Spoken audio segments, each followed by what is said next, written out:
প্রিয় দর্শক, আজ আমরা একটি শিশুর জীবনের গল্প শুনব। একটি ছোট্ট ছেলে জন্ম নিল।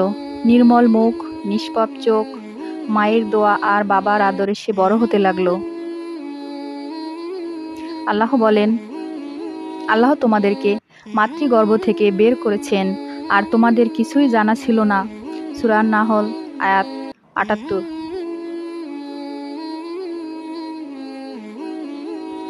শিশুটি একটু একটু করে বড় হতে লাগলো, নাবালক থেকে সাবালক হলো। সে স্কুলে পড়াশোনা শুরু করলো, জ্ঞান অর্জনের পাশাপাশি কোরআন তেলাওয়াত শিখলো। রাসূল সাল্লাল্লাহু আলাইহি ওয়াসাল্লাম বলেছেন, জ্ঞান অর্জন করা প্রত্যেক মুসলমানের জন্য ফরজ। ইবনে মাজাহ।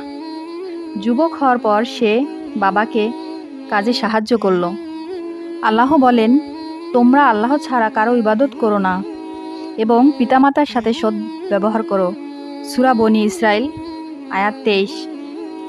অবশেষে সেই ছেলের বিয়ে হলো, স্ত্রীর সাথে সুন্দর সংসার করলো। আল্লাহ বলেন, তিনি তোমাদের জন্য তোমাদের মধ্য থেকে জীবন সঙ্গিনী সৃষ্টি করেছেন যাতে তোমরা তাদের কাছে শান্তি পাও।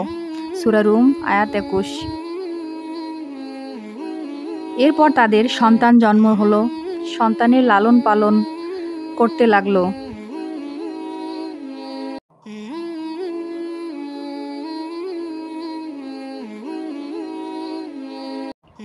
সেই সন্তানরাও ধীরে ধীরে বড় হলো।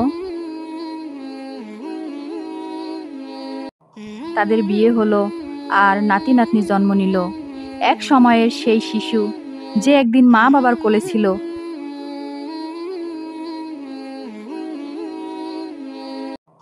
আজ দাদা নানা হলো।